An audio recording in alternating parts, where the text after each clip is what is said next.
हम सारी दुनिया में रोकर आया, उसके बाद मेरे पास में आया और उसमें भी भटक रहा था, उसमें भी स्मरण में भटक रहा है। अगर एक बार चित्तवृत्ति से कह देता शंकर मैं तेरा हूं और तू मेरा है, इसके बाद तुझे भटकना नहीं पड़ता, तेरे कर्म को काट देता, तेरा जो पाप कर्म है उसको काट देता। सबने मना करा था भस्मासुर को वर मत देना। भगवान विष्णु के पास भस्मासुर गया था और भस्मासुर ने भगवान विष्णु से कहा वर दो, भगवान विष्णु ने कहा नहीं देता। ब्रह्मा से कहा वर दो, नहीं देता। सबके पास चले गया, उसने कहा कोई नहीं मानेगा, शंकर भगवान के पास चले गया। मात्र 2 दिन की तपस्या भस्मासुर ने करी, मात्र 2 दिन। और शंकर भगवान आकर पूछ लिए मांग तुझे क्या चाहिए। भस्मासुर आंखें मलता रहा कि 2 दिन में प्रकट हो गए, मैं तो हजारों साल तप करा तो नहीं प्रकट हुए, यहाँ तो 2 दिन में। शंकर भगवान से पूछा प्रभु आप असली हो? भस्मासुर बोला। शंकर भगवान बोले तो चिमटी खोल के देख ले, नकली हो असली हो?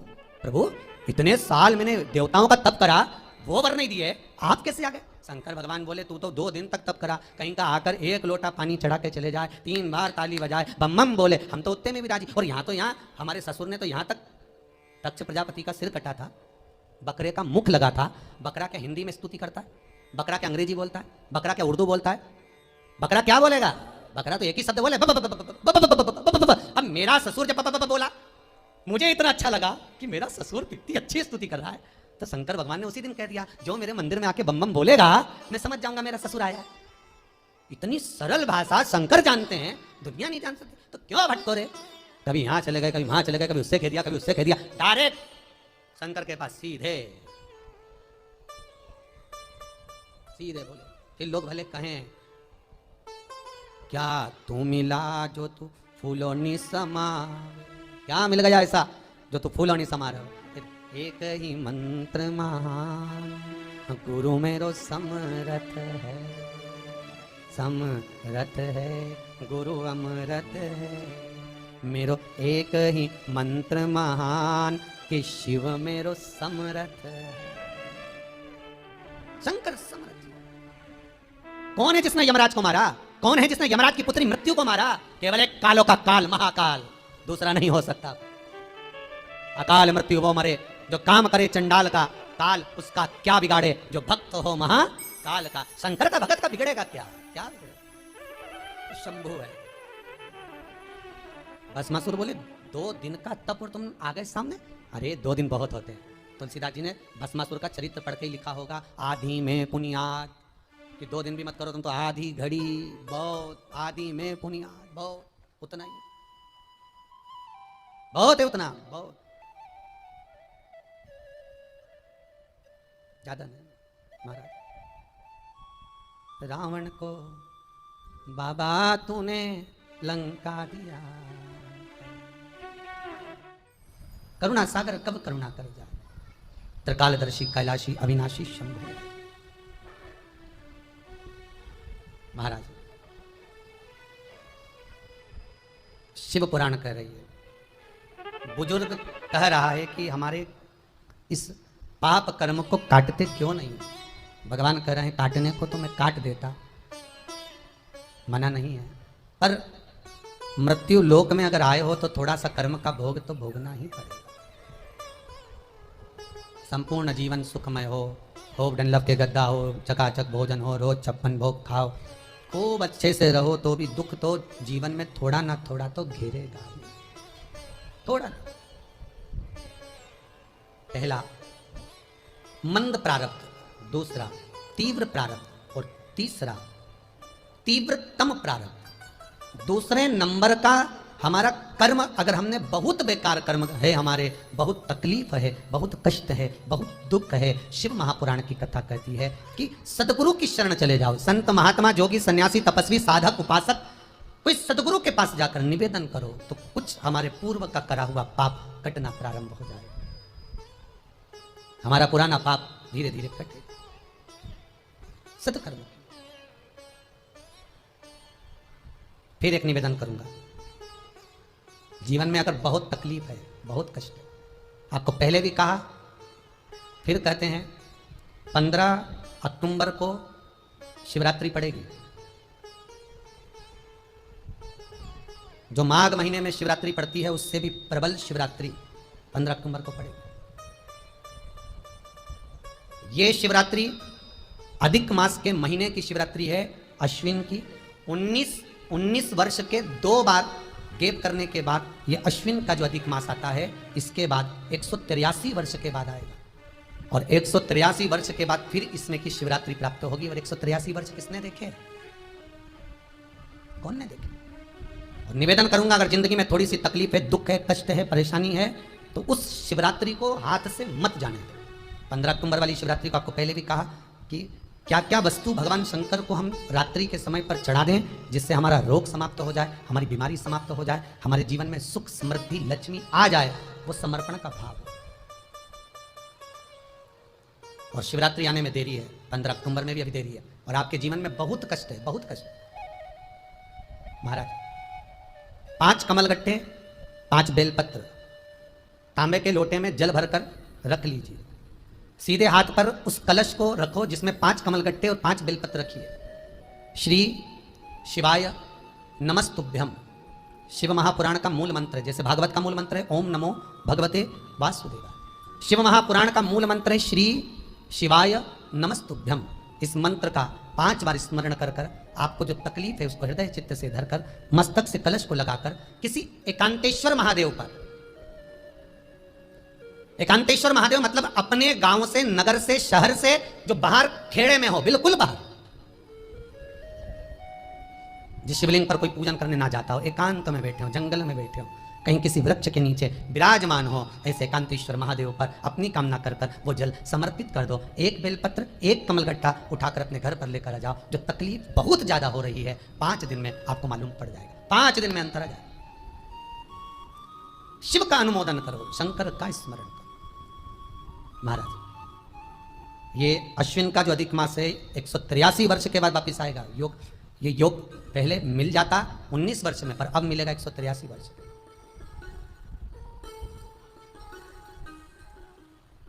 एक किन्हीं माता जी का कृष्ण था, वो ध्यान में नहीं आ रहा है वो कहाँ से थी, कि उन्होंने प्रश्न किया था, व्हाट्सएप पर लिखा हुआ आया था कि उनके घर में कोई बहुत ज़्यादा बीमार पड़ा हुआ है और बहुत बुजुर्ग है, लगभग 90-95 साल की हैं, और शरीर गल गया, शरीर में अब कीड़े पड़ रहे हैं। सिस्टर को बुलाते हैं, डॉक्टर को बुलाते हैं, तब उनको साफ करते हैं, शरीर इतना गल चुका है। उसके लिए क्या करना चाहिए? एक निवेदन करूँगा, एक भगोनी में गेहूं रख लीजिए, एक पात्र में गेहूं, जो बहुत बुजुर्ग हो चुकी हैं, कीड़े पड़ रहे हैं शरीर में, आपने एकादशी दे दी, गीता जी करवा दी, पाठ करवा दिया, गौदान करवा दिया, मोक्ष करवा दिया, सब कुछ करवा दिया, तो भी मुक्ति नहीं मिल रही है, तो पात्र में गेहूं रखकर उन माता जी की सीधे हाथ की 3 उंगलियां उस गेहूं में डालकर उनका नाम और गोत्र बोलकर वो गेहूं गाय को खिला दीजिए। पात्र किसी गरीबड़े को, भिक्षुक को दे दीजिए। महाराज 3 या 4 दिन में मोक्ष प्राप्त हो जाता है। इतनी अगर भोग रही हैं तो कर सकते, इतना कष्ट अगर भोग रही हैं कि शरीर गल चुका है, कीड़े पड़ रहे हैं शरीर के अंदर और सारी खाल टपक टपक कर गिर रही है, तो उनकी मुक्ति हो, उनका मोक्ष हो। आज माता जी कह रही थी कि हमने गीता जी सुना दी, पाठ कर दिया, सब कुछ कर दिया, गौदान करा दिया, सब करा दिया, पर मुक्ति नहीं। शिव का हो, शंकर का, मेरे बाबा विश्वनाथ का स्मरण करो, मिलेगा। फिर निवेदन करूंगा, ब्रह्मा ब्रह्मलोक में रहते हैं, भगवान विष्णु बैकुंठ में रहते हैं। मृत्यु लोक का अगर कोई देव है तो वो महादेव है। पृथ्वी का अगर कोई देवता है तो वो देव अधिदेव महादेव है। पर हमारी आदत है, हम पड़ोस की काकी आती है तो उसको प्रणाम करते हैं, मासी सास आती है तो उसको नमन करते हैं, चाची सास आती है तो उसको नमन करते हैं, और घर में सास बैठी रहती है उसको कभी नमन नहीं करते। आदत है ना हमारी। दूसरों को तो हम प्रणाम कर लेंगे पर घर की सास को नमन नहीं कर पाते। उसी तरह हम भगवान विष्णु का स्मरण कर रहे हैं, ब्रह्मा का स्मरण कर रहे हैं, सारे 33 कोटि देवताओं का स्मरण कर रहे हैं, पर भूलोक का इस देव अधिदेव महादेव का हम कितना स्मरण कर रहे हैं। हम तो भगवान शंकर के मंदिर में भी जाते हैं तो छल करते हैं, गए मंदिर में, वहां का लोटा उठा लिया, पानी भर लिया, शंकर जी को चढ़ा दिया, लोटा दूसरे का, पानी दूसरे का, मंदिर भी दूसरे का, पानी चढ़ा दिया बस। और इतनी सात्विकत्ववान सिर्फ पल्लू मल्लू लेके ऐसे पानी चढ़ाए, शंकर भगवान भी सोचे काय को नौटंकी करे रे, काय को नाटक करे, पानी दूसरे का, लोटा दूसरे का, शंकर जी पे चढ़ा रहे। अगर शंकर को जल चढ़ाना है तो घर से लेकर जा, लोटा भी घर से लेकर जा, और अगर मंदिर का पानी लिया है, मंदिर का लोटा लिया है तो 1 रुपए लोटे का किराया और 1 रुपए जो लाइट जली, पानी भरा जिस पुजारी ने, उसका 2 रुपया दान पेटी में डाल, तब जाकर तो शंकर को पानी चढ़ाएगी, तब शंकर उस जल को स्वीकार करता है। किसी की लगी लगाई थाली मिल जाए पूजन की और तुम सिर पे पल्लू लेकर कुंकू चावल रोली बोली सब चढ़ा दो, और बेचारी वो बाद में आए तो देखे तो यहाँ सब साफ, तो क्या भगवान स्वीकार करेगा? भगवान ऐसा स्वीकार नहीं करे। फिर निवेदन है, बरसाती मेंढक मत बनो रे, अच्छे से सेवा करो, थोड़ी करो पर अच्छी करो, घर से पानी लेकर जाओ।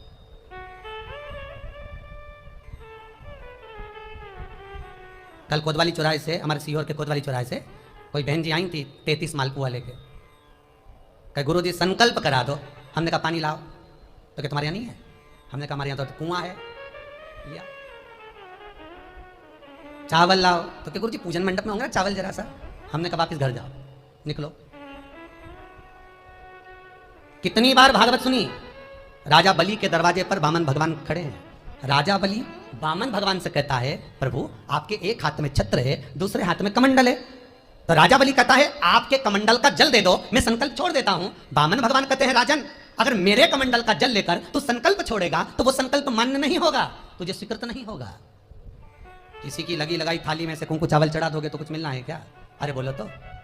विष्णु पुराण में तो यहां तक लिखा है कि किसी का लगा हुआ दिया, किसी का दिया मंदिर के अंदर रखा था, तुमने अपना डब्बा खोलकर बत्ती निकालकर उसके दिए में रखकर जला दी और सोच रही है कि मैंने खूब बड़ा काम कर दिया, तो उसका तो फल ही नहीं मिला। विष्णु पुराण कह रही है खुद का दिया, खुद की बाती, खुद का दीप अगर जलाती तो फल मिलता। किसी मंदिर में तुम रोज डब्बी लेकर जाओ, बत्ती लेकर जाओ, मना नहीं है, पर उस मंदिर में पहले से 5 दिए, 7 दिए, 11 दिए तुम रख कर आओ तो जलाओ। दूसरे के रखे हुए दिए में 50 बार बाती जला कराना, उसका कोई फल नहीं मिलने वाला, उसका कोई फल नहीं है हमारा। खुद का जल लेकर जाओगे, खुद का लोटा लेकर जाओगे तो यहाँ तो स्वयं भागवत कर रही है। राजा बलि के सामने वामन भगवान कहते हैं राजन तेरे कमंडल को लेकर आ, उससे संकल्प छोड़, अगर मेरे जल का संकल्प छोड़ेगा तो उसका कोई फल नहीं मिलने वाला। राजा बलि अंदर गया, जाकर भी उसने कर्म बेकार कर दिया। राजा बलि ने क्या, कमंडल लाना था खुद का, उठा लाया शुक्राचार्य जी का, शुक्राचार्य जी का कमंडल उठाकर लाया, इसलिए शुक्राचार्य जी कमंडल के अंदर जाकर बैठ गए, एक आंख लगाकर देखते रहे, जल बाहर नहीं निकलने दिया शुक्राचार्य जी ने कि मेरे कमंडल का जल कैसे निकल जाए भला। फिर भी राजा नहीं माना, तब एक कोसा खींचकर उसकी टोटी में दी तो शुक्राचार्य जी की आंख फूट गई। शुक्राचार्य जी ने कहा राजा बलि तू जान नहीं पाया, मेरे कमंडल का जल लेकर गया और मेरी आंख फूटी है, मैं तुझे श्राप देता हूं कि तू सत्ता से विहीन हो जाएगा। राजा बलि की पूरी सत्ता चली गई, पूरी सत्ता मात्र कमंडल के जल के कारण चलेगी। तो आप अगर दान करने जा रहे हो, आप कन्या दान करने जा रहे हो, आप गौ दान करने जा रहे हो, आप वस्त्र दान करने जा रहे हो, आप मालपुए का दान करने जा रहे हो, आप स्वर्ण दान करने जा रहे हो, तो जल चावल आपका होना चाहिए, संकल्प आपका होना चाहिए, दूसरे का नहीं। इसलिए नैमिषारण्य में जो 108 शिव महापुराण की पोथी बिठाई तो वहां जो संकल्प छूटा आपके घरों में छुड़वाया, घर के अंदर। और 15 अक्टूबर को जो शिवरात्रि का उत्सव रात्रि को 9:20 से 10:20 पर इसी टीवी चैनल पर जो हम कराएंगे, उसका संकल्प आप अपने घर में बैठकर छोड़ना, यहां नहीं, अपने घर में। और अगर कोई यहां आता भी है तो साथ में पानी की बोतल लाओ, चावल लाओ, पूजा की थाली लाओ, फिर बैठो। अपना संकल्प अपना होना चाहिए, उसका फल हजारों गुना प्राप्त होता है। दूसरे का जल, दूसरे का चावल स्वीकार कर लिया, उससे फल की कामना नहीं है, मिलता नहीं। फिर भले 4 घंटे तक तुम ढोलक बजा बजा के गाओ, तांबा का हंडा में तातो धरा पानी और नींद आए भोला नवा के रहूंगी, भोले को अपना बना के रहूंगी। शंकर भगवान ने बोले पूरी रात गाए तो भी नहीं आऊं मैं, तो गाय को है बोले ना। शिव को मनाने के लिए आडंबर की जरूरत नहीं है, शंकर को मनाने के लिए बहुत साधना करने की भी जरूरत नहीं है। शंकर तो कहते हैं 3 बार ताली बजा दो, बम बम बोल दो, उतने में भी राजी हूं। पानी नी भी चढ़ाए चलेगा, ताली नी भी बजाए चलेगा, बम बम नी भी बोला चलेगा। शंकर का शिव महापुराण की कथा कहती है इतना भी ना बने तो मेरे मंदिर के सामने से निकल कर चले जा, उतने में भी कल्याण कर दूंगा। ये भी ना बने तो मेरे मंदिर का शिखर देख ले, शिखर दर्शनम सर्व पाप नाशनम, मात्र शिखर का दर्शन कर लेने पर भी मैं तेरे पाप छिन्न कर देता हूं, समाप्त कर देता हूं, तेरी जिंदगी खुशियों से भर। शिव करें उतने में भी संतुष्टि है, उतने में भी संतुष्ट। शंकर का अनुमोदन करने वाला, शिव का स्मरण करने वाला है। तो अगर मालूम पड़े प्रारब्ध के कारण, कोई कर्म के कारण हमें मिल भी रहा है तो वो समाप्त होगा, वो मिटेगा। और बाबा से कहते रहना ना, भोला सब दुख काटो मारा, बाबा बस कृपा कर कर मेरे दुखों को काटिए। बाबा बोले शिव, उस बुजुर्ग से कहते हैं तुम्हें कर्म का भोग भोगना पड़ेगा। बाबा ये कर्म का भोग मनुष्य क्यों भोगता है? शंकर कहते हैं पूर्व में जो कर कराए हो उसके अनुसार फल मिलता है। अभी 2 दिन पहले की कथा याद करो, कथा में कहा था खूब भगवान ने धन दे दिया, जिसके घर में 10-10 नौकर लगे हैं और घर का मालिक इतना चड्डा पहनकर, टी-शर्ट पहनकर कुत्ते को छीछी करा रहा है। कथा में कहा था कि नहीं कहा था? तो किसी ने प्रश्न किया था, गुरुदेव इनके घर में 10-10 नौकर लगे, इनके घर के बच्चों को तो नौकरानियां पाल रही, दासियां पाल रही, और सेठ जी अच्छा चड्डा पहन के, टी-शर्ट पहन के कुत्ते को छीछी करा रहा। तो ये कहीं लिखा, अरे गरुड़ पुराण उठाकर देखो ना, ये भी कर्म का भोग है कि तेरे घर में 10 नौकर काम कर रहे हैं और कुत्ते को छीछी मॉर्निंग वॉक में तू करा रहा। तुमने भी देखा होगा, जितने लोग टीवी पे कथा सुन रहे हैं, सही बताओ ईमानदारी से, अपनी अपनी स्वीकृति भेजना हो व्हाट्सएप पे जरूर। देखा होगा कि देखो सुबह सुबह लोग कुत्ता इतनी शान से घुमाए, कुत्ता इनंग जाए तो इनंग, कुत्ता उधर जाए तो वो उधर। हमें ये समझ में नहीं आया कि ये कुत्ते को घुमा रहा है कि कुत्ता इसे घुमा रहा है, तो इधर जाए उधर, उधर जाए उधर, उधर कहाँ। इसलिए निवेदन, मत बुरे कर्म कर बंदे वरना पछताएगा, भगवान की आंखों से तू बच नहीं पाएगा, तू बच नहीं पाएगा। कर्म का भोग भोगना पड़सी पड़ेगा, चाहे रो के भोगो चाहे हंस के भोगो। इसलिए निवेदन है, खूब बढ़िया चकाचक खाओ पियो मौज करो, जिंदगी अलमस्त जियो। कितनी भी जिंदगी में दुख आए रोना नहीं, सुखी रहना, मुस्कुराते रहो, क्योंकि आखिरी में जो फोटो टंगेगा वो तो मुस्कुराने वाला ही टंगेगा। तुम भले जिंदगी रोके निकाल, फोटो में तो तुम स्माइल देते ही मिलोगे, माला टंगी रहेगी मुस्कुराते। जितों के घर भी जाके देखोगे तो मुस्कुराता हुआ फोटो मिलना है, रोता हुआ किसी का नहीं मिलेगा, भले जिंदगी कितनी भी रोके निकाल। चित्त वृत्ति को लगाओ भजन में, कीर्तन में, स्मरण में। जितना समय गया जाने दो, जो बचा उसको शंकर में लगा दो, शिव में लगा दो। महाराज कर्म का भोग भोगना है, गति प्रारब्ध की। दूसरी जो प्रारब्ध की गति है उसको कहा तीव्र प्रारब्ध।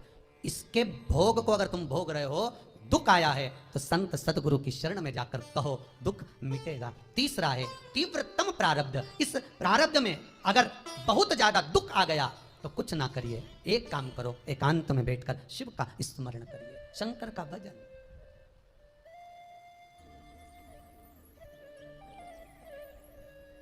बटकेश्वर महादेव और पिपलेश्वर महादेव।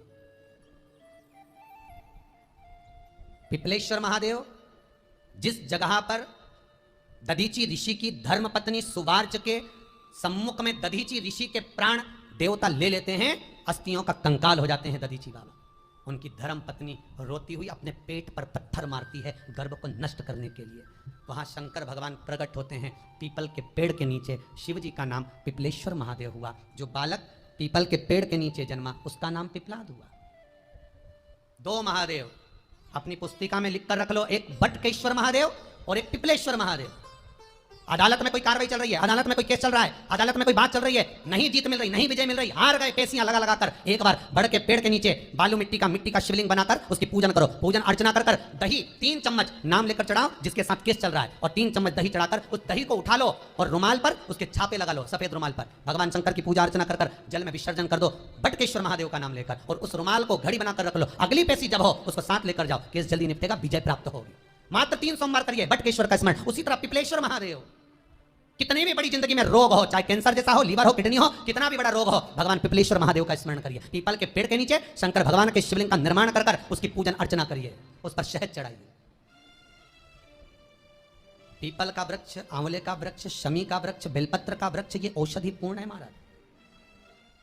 डॉक्टर ने कह दिया डायलिसिस कराना जरूरी है, तो एक बार इस शिव महापुराण का उपाय जरूर करना। डायलिसिस कराने से पहले 5 छोटे छोटे पीपल के पत्ते लेना, शंकर जी का शिवलिंग का निर्माण पीपल के पेड़ के नीचे करना, मट्टी का पार्थिव शिवलिंग निर्माण कर कर उसकी पूजन कर कर बेलपत्री 5 चढ़ाकर 5 पीपल के पत्ते 5 शमी के पत्ते शंकर पर चढ़ा देना। आरती पूजन करना, शमी का पत्ता बेलपत्र छोड़कर 5 पीपल के पत्ते उठा लेना। जिस व्यक्ति को डायलिसिस का बोला है उस व्यक्ति को 5 पत्ते पीस कर छान कर पिला देना। 3 दिन बाद फिर जाकर डॉक्टर को चेक करवाना, डॉक्टर डायलिसिस का मना कर देगा, लीवर किडनी अपना काम करना प्रारंभ कर देगा। पिपलेश्वर महादेव की पूजन, पीपल के पत्ते की औषधि जीवन का सुख दे जाती है। तो पिपलेश्वर महादेव सहज नहीं है महाराज। कितना विचित्र वर्णन है, प्रैक्टिकल जरूर करना। सीओर वाला महाराज कहीं झूठ तो नहीं बोल रहा, और व्हाट्सएप पे लिखकर भी भेजना करा कि नहीं करा, क्योंकि शिव महापुराण की लेखनी है। वेद व्यास जी महाराज वर्णन करे, गलत नहीं कर सकते। किसी को बहुत खून निकल रहा है, बहुत एक्सीडेंट हो गया, खून पर खून निकल रहा है, उसको अगर होश है और वो होश में है तो 5 पीपल के पत्ते किसी भी वृक्ष के तोड़कर पिपलेश्वर महादेव का नाम लगकर उसको खिला दो, चबा चबा कर, उसी समय खून निकलना बंद हो जाए, रक्त बंद। पिपलेश्वर